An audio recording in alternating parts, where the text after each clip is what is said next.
your first connection to life. So that's, vortex on the body. So you come in with intention immediately. The first time you step on the mat, you're bringing intention. You come on the mat and you're acknowledging the space. So I'm acknowledging the four corners. In ancient Thailand, before they had temples, they would just set up rocks, four corners. Say, okay, this in the forest, this is the space we're setting as our temple, and then eventually they're like, why don't we build walls? And then, and things get creative, So I acknowledge the space first, and again, it can all be done very quickly. You don't have to spend 10 seconds here, 5 seconds here, and I'm touching her right away. I'm acknowledging that I'm touching her. In Thailand, they're pretty strict about it. In practice, you don't want to be, because we want to practice both sides. For female, you do puja, and you start on the left. For males, it's on the right. So you can do that a couple times to practice, but if we do that, we'll just be getting only left, So it's nice in practice. Why it's the female side, the male side of the body. So it's just an acknowledgement of what you're presenting to life. Like, I'm presenting to be female, so you're going to acknowledge me as female. Another thing with instruction, with whoever's teaching, to always be here and around. So part of class is going to be you guys moving so that you're never behind the teacher. And we'll be doing different angles, so just being able to get up and move so you can see different angles is really helpful, because sometimes you see it from one angle and the other angle is actually whoa, I didn't get that perspective, So you come up hip to hip, so you're kind of getting in their space right away. And it's a good thing, because it's about connection and engaging the energy. So then the seek refuge, or the Y crew is the acknowledgement of the lineage, is the acknowledgement of, I got this from somewhere, it didn't just appear to me. I'm honoring my teacher, I'm honoring his teachers, I'm honoring, and not just in Thai, I went to a massage school and learned, I'm honoring all the teachers that have gotten me to this point, including myself. Clean house is an important aspect too. Clean house is about, am I in a space to give right now? Are they in a space to receive right now? I've done treatments on my siblings. I've decided not to give a treatment one time because I wasn't in a space, because baggage, whatever, stuff came up, and I knew if I do this, I'm not going to be present enough with this person, with their fears in their body and their injuries, to be there. And so for me, it was up to, you know what, this evening, I'll commit to doing it this evening. Right now I need to work on my shit. I can't be there for you. With clients, it's a practice of, the other thing is, if you're, for example, with a client, you can't be actually, I'm kind of having emotional issues right now. Can we meet? Can we reschedule that? That doesn't work that well in our culture. So in that case, what you do is, again, you find that another part of yourself and commit to that part, saying, okay, I have stuff going on right now. Remind me later that we need to deal with this. And when you give that commitment to yourself, it allows you that part to be okay, we're going to deal with this, so I don't have to make it important right now. And so then the commitment is you actually do deal with it, so that they remember that part of yourself is you kept your promise. Okay, we'll do this again. We'll give you your space so you can be with other people. So yeah, for me, it's usually been siblings where there's more leeway, And another time I was working on a sibling and an issue came up that she had with me from the past, and so then it was okay, now let's go into, do you want to do some tapping, which you guys will learn?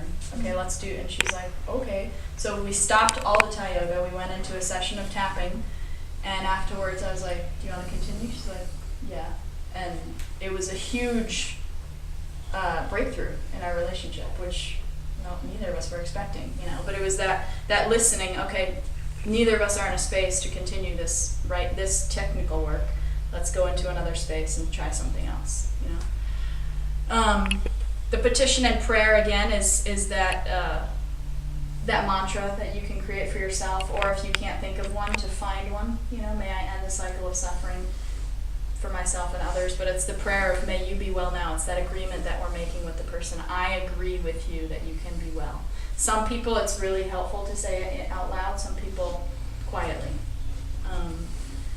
And then the fifth one is where it starts, where you start the listening.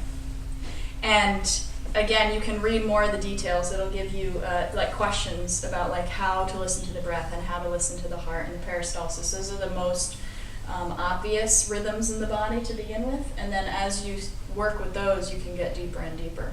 But a lot of times we want to go to the most subtle first, you know, but in order to get to the subtle, you have to work with the physical, because if you're not willing to be patient enough to work with the physical, then it's going to just be blocked. It's going to possibly block you. And every once in a while, we all have that like flash of open and we see stuff, you know. But to bring that more together, we have to keep busy, like Dr. J said yesterday, keep those other parts of us that are busy, because the nervous system, there's a constant flow of energy in the body, in the physical body, that needs to keep moving. So if we're still and not keeping that busy, it's going to turn into anxiety, restlessness, like it's going to start creating issues for you, so it gets attention, you know. So same thing with people. You want to listen to what's most obvious.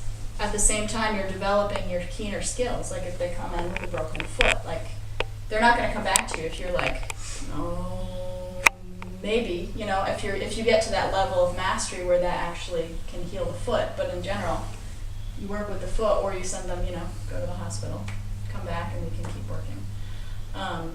So the first thing is you're connecting to their center, where everything starts and ends.